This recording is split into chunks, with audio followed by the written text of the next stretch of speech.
welcome everyone to Cordial Conversations. Cordial Conversations with Pastor Todd Rawlings. His website is also up and you can go there. It's cordialconversations.com.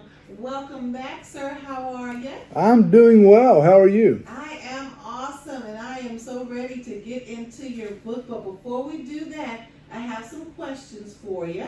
Okay. You ready? Sure. All right. How can there be so many differences of opinion on racial issues? And some say that this is not a racist country. Some say it is. Who's right, Pastor Rawlings? Yeah, that's a great question. I know Tim Scott a couple weeks ago said that one of our senators said this is not a racist country, and there was an uproar of that, and I believe that he got a lot of harassment over it and what have you. And I think the easiest answer is to just say that everyone's right and everyone's wrong. That's too easy. It's too easy, but here is, I think, where the problem lies, in that there are people of my generation that have been working with a definition of racism for decades. And then somewhere along the line, that definition changed.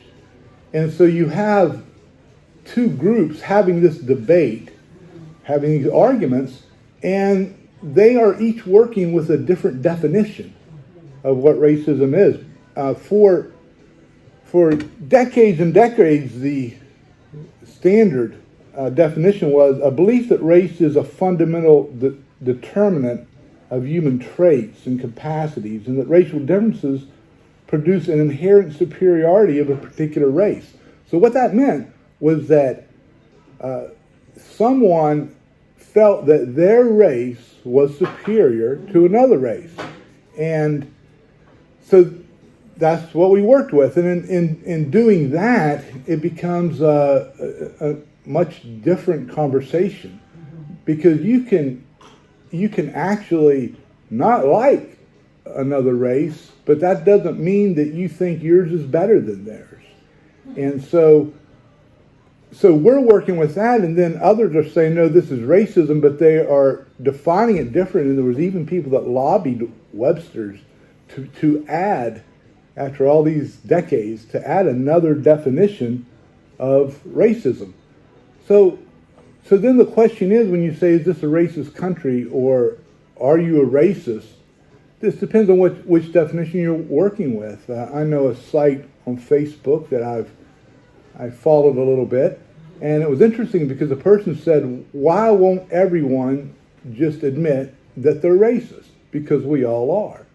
And I thought, well, does every single person then think that their race is superior?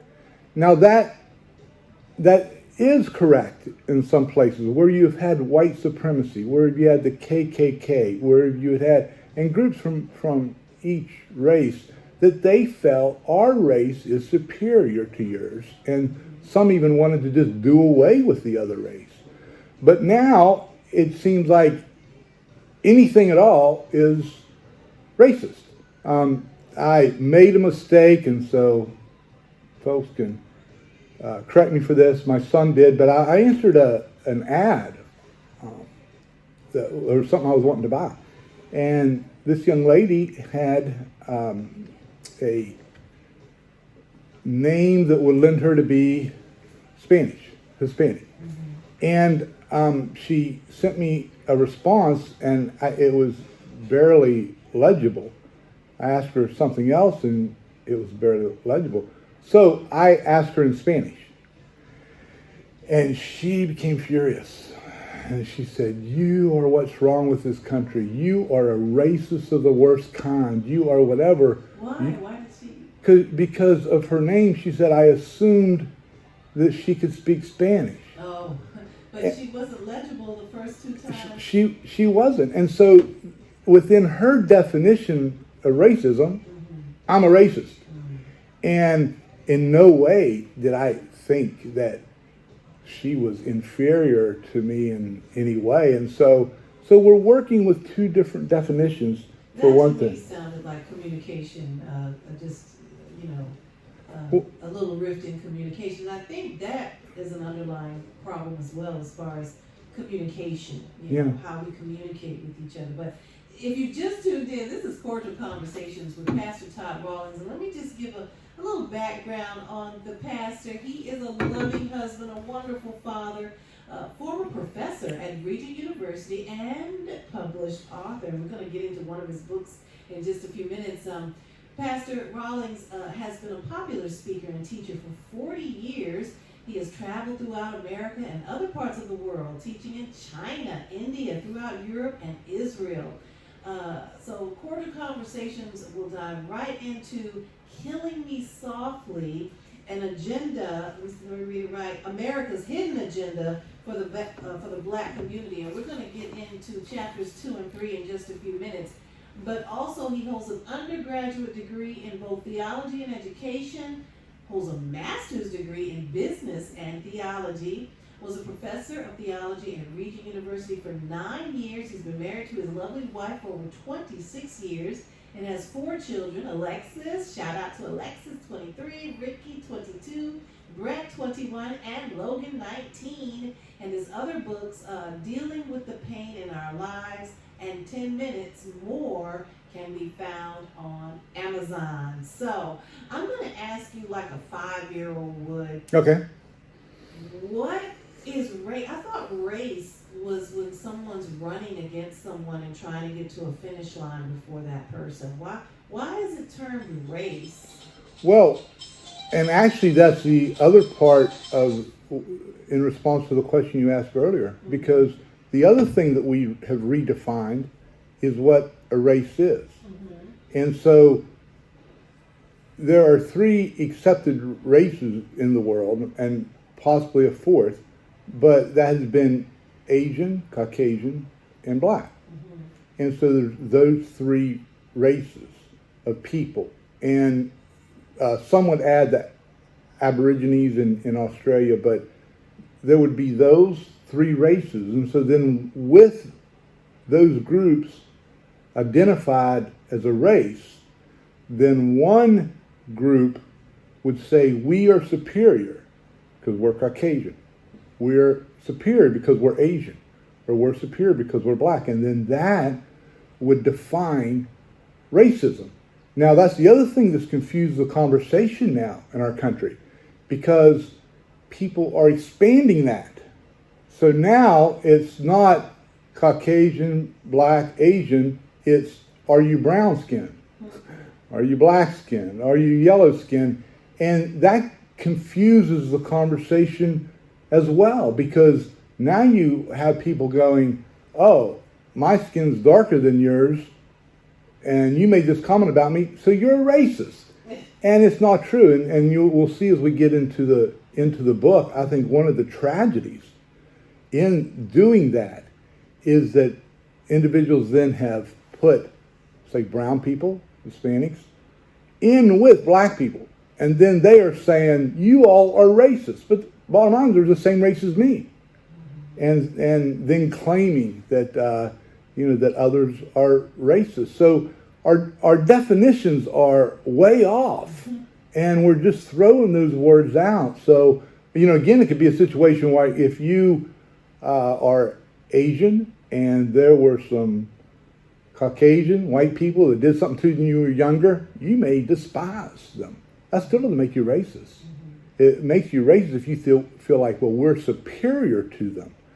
So we broadened that term, and it mostly became broadened during the 2016 elections, whenever we wanted to say, if this person says this, they're a racist.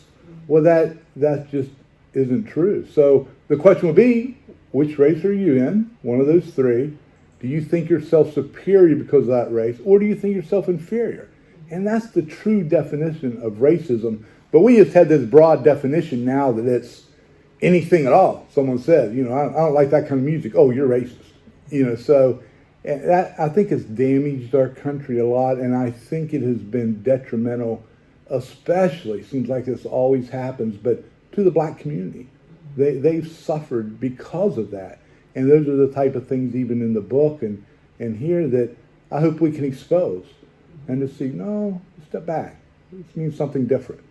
Well, again, if I were a 5-year-old, I would still be like, but okay, so basically it sounds like a caste system, because where are we racing to? What is the finish line, you know? So basically this race word basically sounds like a caste system word where, like you said, one race feels like it's superior to another race. That's the caste system. Yeah, it would be based on, the different races would be based on DNA, that everyone of Asian descent would have a certain DNA that is different from everyone in a black heritage. And so that's where, again, if you're Hispanic and you look at Caucasians and say, well, you're racist. Well, no, you are of my race. We are the same race. You're different from black people. And again, I think it's damaging because black people in this country have a unique challenge. They've had a unique challenge throughout history. And some of the things that we need to do to correct that, if you group others into the race, all of a sudden it doesn't work. I mean, the black people were slaves. It's a horrible thing to have to go through. Others weren't, except in rare occasions. So I think we need to get back to what race is and to see the unique things that we do. And we said last week, ask the question with politicians and policy, how does this affect black people? And you can't say how does this affect brown people, because again, the black community then is the loser in that. Well, I do remember parts of our conversation last week, and I can't wait to get in the book. And I guess we'll delve into the book after the first commercial break. Sure. Because it's very exciting about these chapters. But I do want to say that our history did not begin with slavery.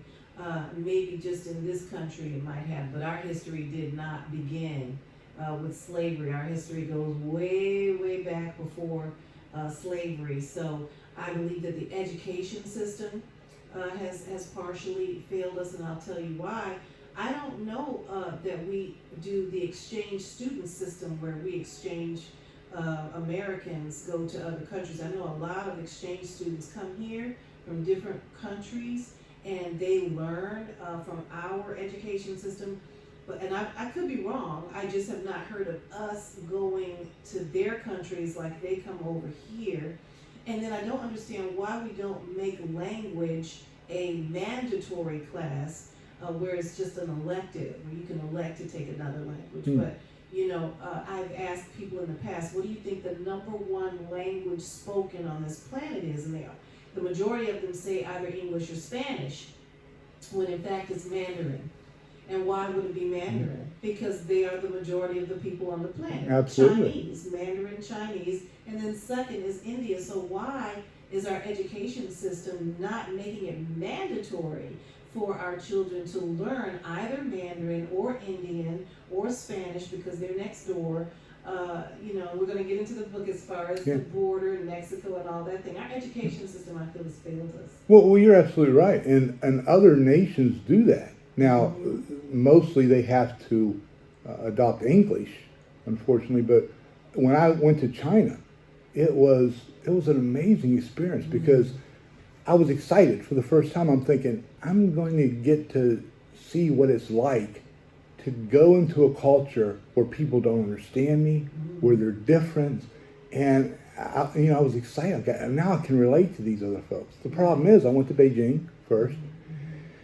And there was English everywhere.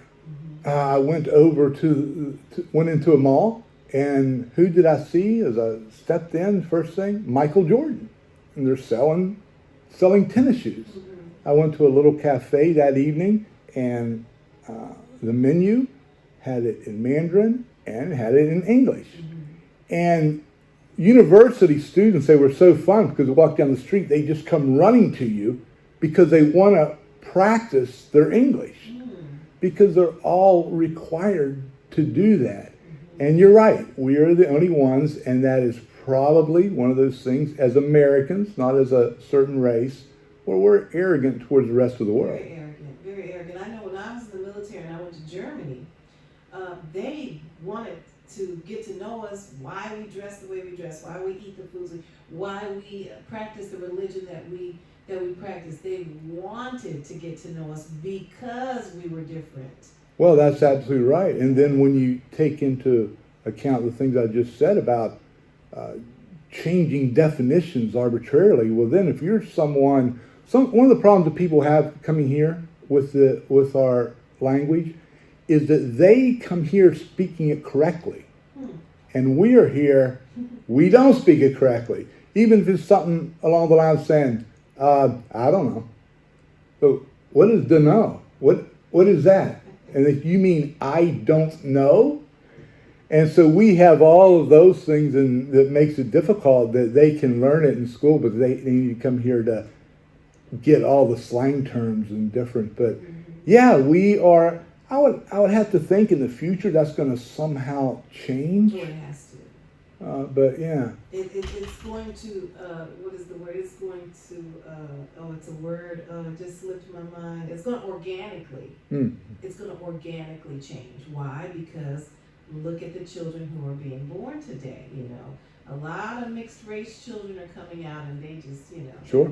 They're not even going to, they're only going to read it in books or see it in movies about what we're going through today as far as racism is concerned. Because even if you look at the old Star Trek movies, I mean, everybody up where the captain was of different race, even of a different species with Mr. Spock. So, you know, I have to admit, I never thought about that with Star Trek. That's an excellent observation. Back in the 60s, Isn't that amazing? Yeah. Wow. Yeah, now the problem may be, you know, people like me, I'm still trying to get English down. Yeah.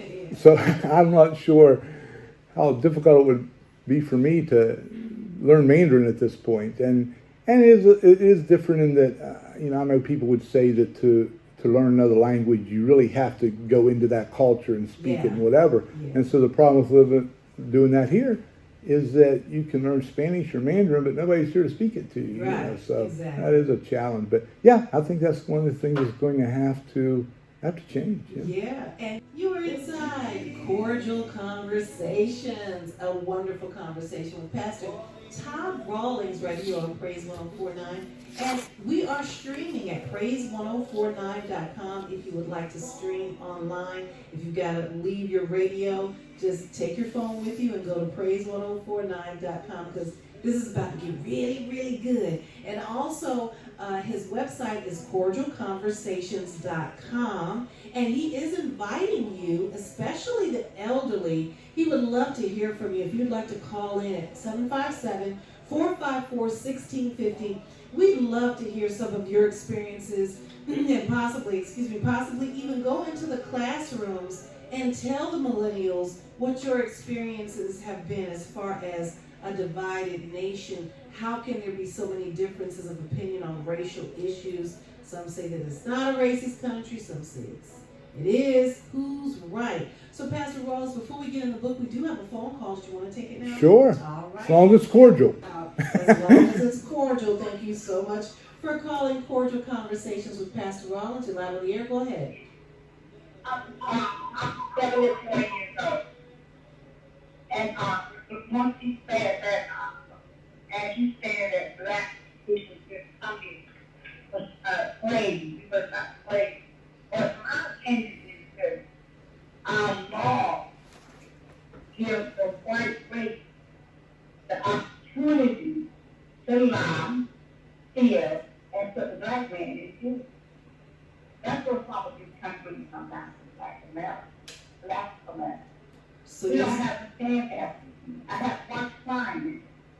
He went to jail for 15 years for 3 ounces of coke.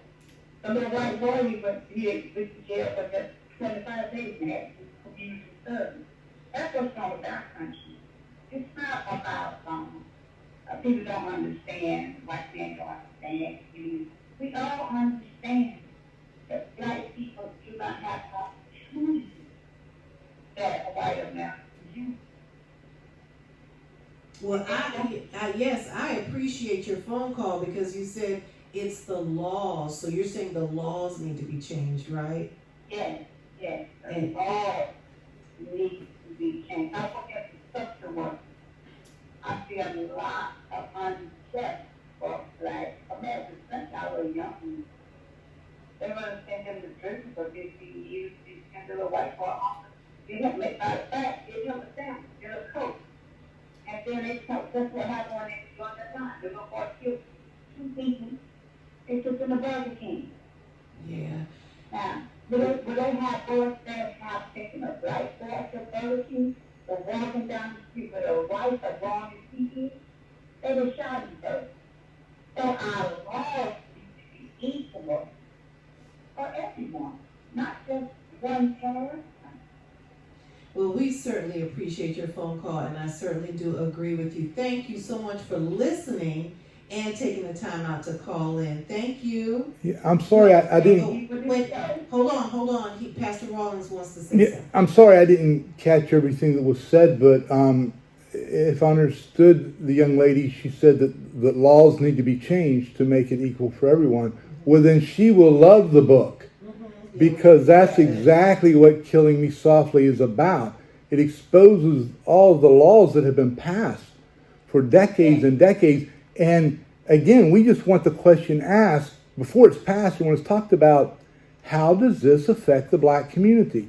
And I don't think that question is asked whenever we determine things like that. So I think you would like the book. I do just that, show different laws and different things that have been put in place that have been extremely detrimental to the black community.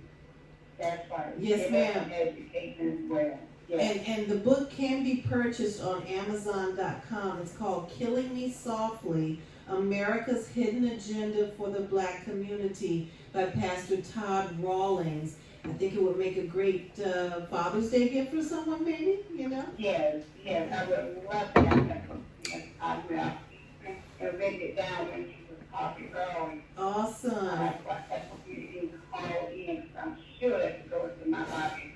And I will enjoy it myself and introduce it to my classes. And then I can introduce it to the work that I do. That's great. Well, thank you. I'd love it if you get a chance to read the book. I'd love for you to call in again and we can talk about some of it. I think that you would be pleasantly, though shockingly, surprised at how some of the things we've done has just been so detrimental to the black community. Yes, because we're getting ready to talk about chapter 3 right now, which is about illegal aliens coming in and taking supposedly our jobs. So keep listening and please get the book, okay? I promise I will get that book. Thank All you right. so much for listening. Yes, and as soon as you read it, please call us back because we want to hear from you. Okay, I will. All right. I give you my word on that. Thank you so much. Okay, then. Have a Bye-bye. great day. Bye-bye. Yes, this is great, Pastor Rawlings, because the chapter is very interesting. It's called The Daggone Wall. I'm putting it nicely. And you have some quotes in here from Booker T. Washington. And you taught me a lot about, you asked, you know what, I'm starting to mix up chapter 2 with chapter 3, because in chapter 2, you kind of gave a quiz about the squad members, the 4 squad members that I had no idea about. So that was great, but that's in chapter 2, and if you want to know what I'm talking about, you have to order the book. But that was some great information. But in chapter 3, you do go into that daggone wall, and you're talking about the wall in Mexico, correct? Yes. All right, go ahead. I'm going to let you delve into it. Well, and it ties into what we were speaking about before. What we have is, we have illegal immigrants coming in. Now, some people won't even say they're illegal and what have you, and there's been such a debate about it all through President Trump's presidency, and now again with President Biden. What should we do? How should we do it? What have you? But here's the thing I don't hear in the conversation. How does this affect the black community? And so we have these things that are taking place. It's the news every day. And they're talking about it, and they're debating it, and they're yelling at each other, they're calling names. But not one person has said, how does this affect the black community? And I think that that's where I think the black community has to be careful to not get grouped in with brown community. Because when you talk about the individuals coming in, and then immediately you say, well, because I'm brown-skinned, you're a racist. And I think black people really need to be careful to make that distinction. Because what's happening at the border, and again, I'll say, I never heard anyone say this, affects the black community more than any other group in the entire country. And why is that? Well, because the people that come in, and this is not necessarily legal immigrants, but with the illegal immigrants, they come in and history will tell us that they migrate to cities and to places that are dominated by the black population. And so to say, come on in, imagine it like this. If we were in the state of Virginia, if we found out there are 1,000 vacancies for teachers that need to be filled this fall. And so we have a lot of people out there that have studied and they're ready, they're applying for the job. And then our government does something like, hey, any teachers moving to this state, we'll give free tax breaks, we'll give free houses, we'll give whatever it is. And we have 10,000 of them move in. Who suffers? It's the 1,000 that are here that we're trying to get those jobs. And so within the black community, we have communities that schools are already overcrowded. There's a lack of jobs. And that goes back to many of the issues, we'll talk about, sure, there's violence in the black community, there's different things that happen, whatever, but a lot of that goes back to where people are economically. When you don't have a job and you can't provide for your family and you can't whatever, that breeds a lot of different things. So what happens is then this year, I think in April, there was 145,000 illegal immigrants come in. Well, if that holds per each month, we're talking about almost 2 million illegal immigrants coming in. But who's going to say, who does that affect? It affects the black community because they're coming in and they are competing for jobs that have normally been for those in the black community. Not everyone. So it always gets me with politicians and all, yeah, come in, give them a chance, whatever. Well, that's fine. But what about the young black man that has a family to feed? And he wanted to get this job, and all of a sudden, 10 people moved in illegally in his city, and they all applied for the job too. And so it is such a thing that affects our black community so much, and we just don't address it. We don't ask the question.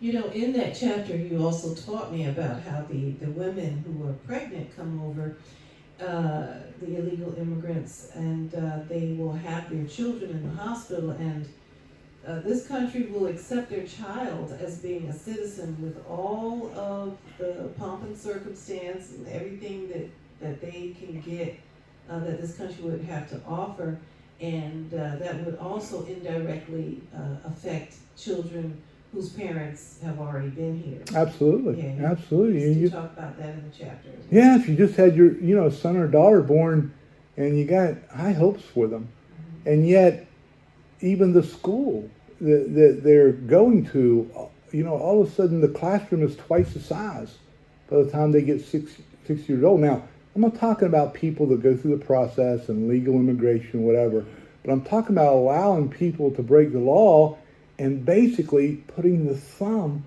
on the black community while doing it. The jobs that are historically go to illegal immigrants will be working at hotels, restaurants, fast food chains, light manufacturing, construction firms. Those are the jobs that the illegal immigrants are coming to get. And so many of those, we have black people, they're born here. Our country needs to take care of all of our citizens. And they get tossed aside once again. No one says, how does this affect them?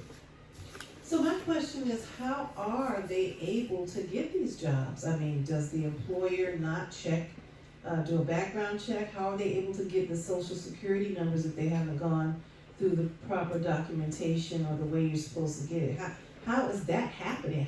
How are they getting jobs? How are they being hired if they're illegal? Yeah, well, it varies. I mean, sometimes people use fake IDs and what have you, but it builds on itself in that you have individuals that come and they have the proper documentation and what have you, and then they become the supervisors and they become managers, and then they're going to overlook the people that are here, and they're going to make sure somehow, some way, that those people are hired. And who is pushed out? The black community. And that was one of the things that Barack Obama mentioned several times. You know, we need to have a crackdown on companies that are hiring them. And he was very firm about that. But we don't. And it's that's one of the reasons that you can see for a while that unemployment rates in the black community were in an all-time low. And part of the reason is we were letting less people across the border. Yes, you touched on the crime too.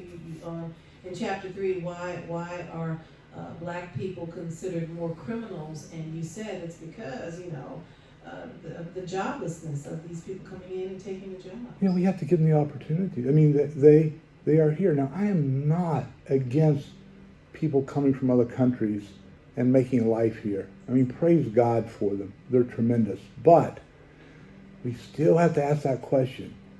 How does this affect the black community? And the other thing that takes place, and you mentioned earlier about speaking different languages.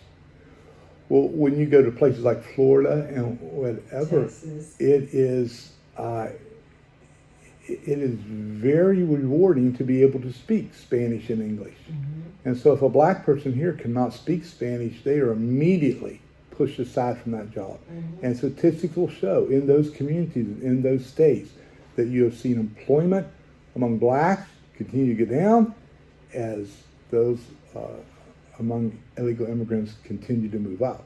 Now go ahead. Yeah. So again, I am in no way saying, but what I don't want to do is say, because I want to prefer the people in this country that are trying to feed their families. I don't want someone saying, oh, you're racist because you don't want Hispanics across the border. First of all, an Hispanic is Caucasian, so it's not a racial thing. But it amazes me, and I just don't always understand how we can't grasp this, but to watch a politician who the people they represent are predominantly in the black community, and they need to be fighting for education, for jobs, for training for them. And for them then to stand up and say, we've got to open our borders, we've got to whatever, they're taking jobs out of the exact people that voted for them. And you just have to understand what an effect it has. You know, it's interesting, again, I want to reiterate what you just said about the fact that the employers in places like Florida and Texas and on the border will only hire bilingual employees. You Absolutely. have to know the Spanish language. You have to in order to get that job.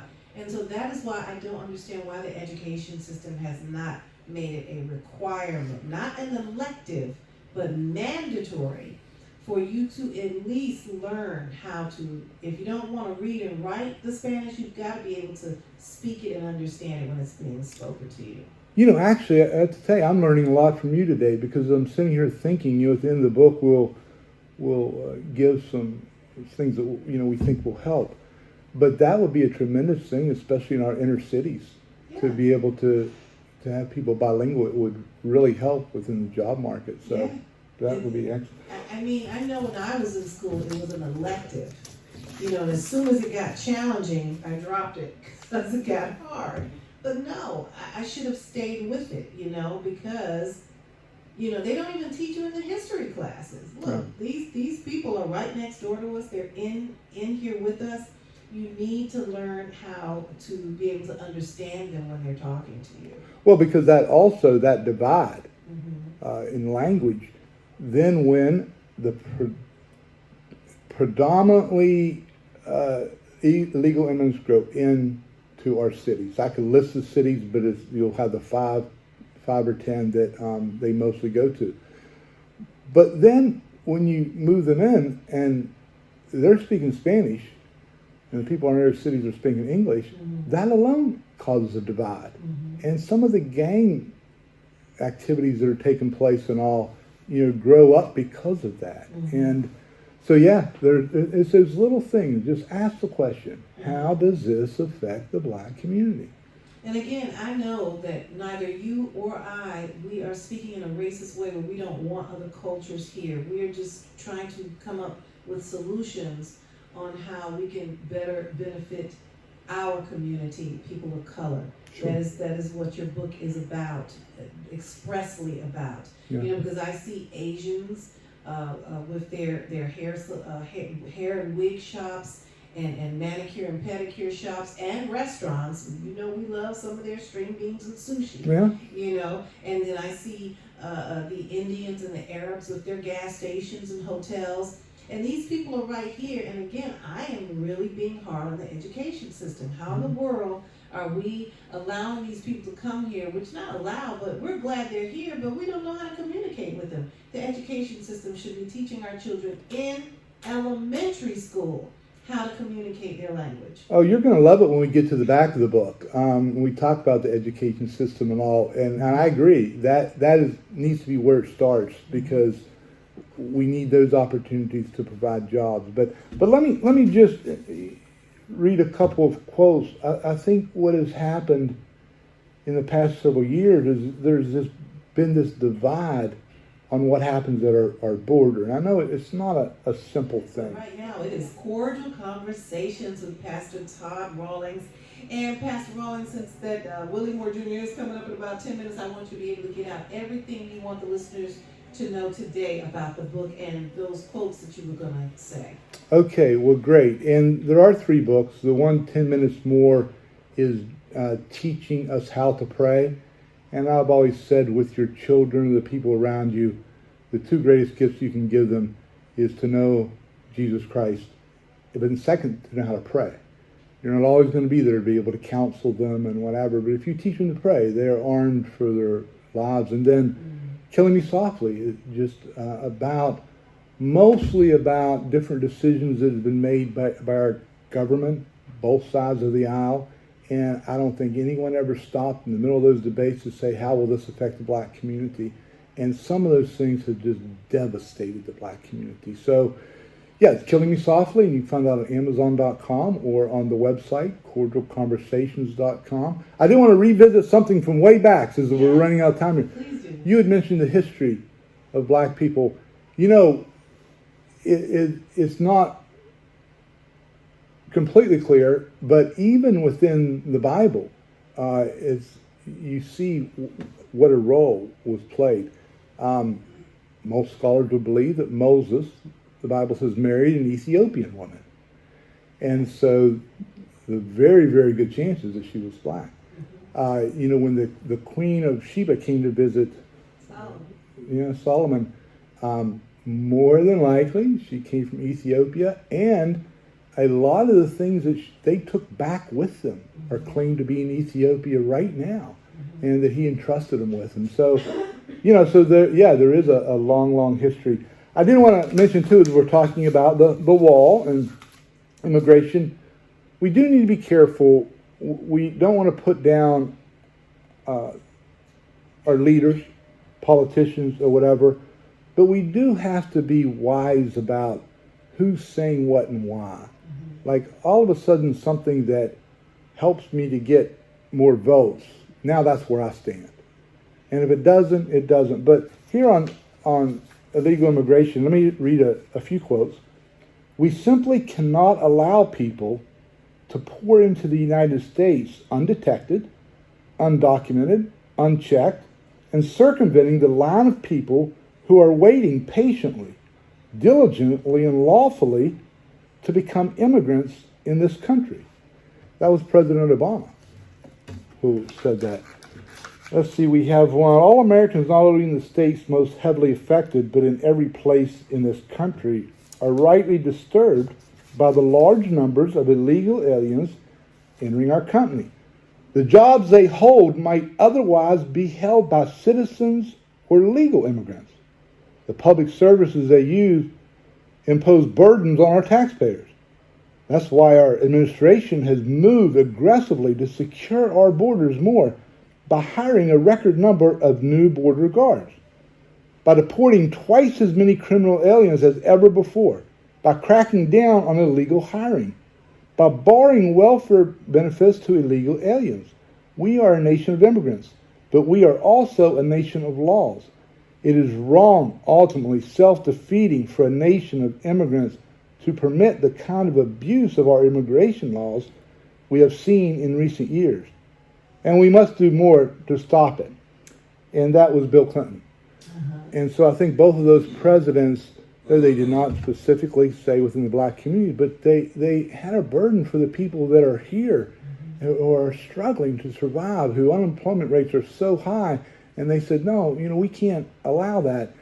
And then you get a couple years later, and all of a sudden you're not hearing that. But it is something that's not just a conservative or liberal issue. It has been from people from all walks of life for years and years and years.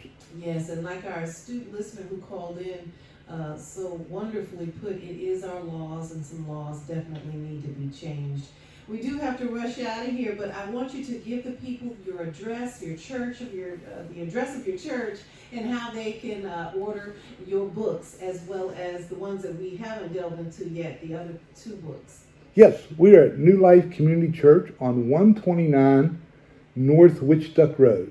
Our services are at 10:30, so if you want to pop into that would be great. We're just now kind of getting back into the scheme of things with all the COVID restrictions and whatever. We were shut down for quite a while.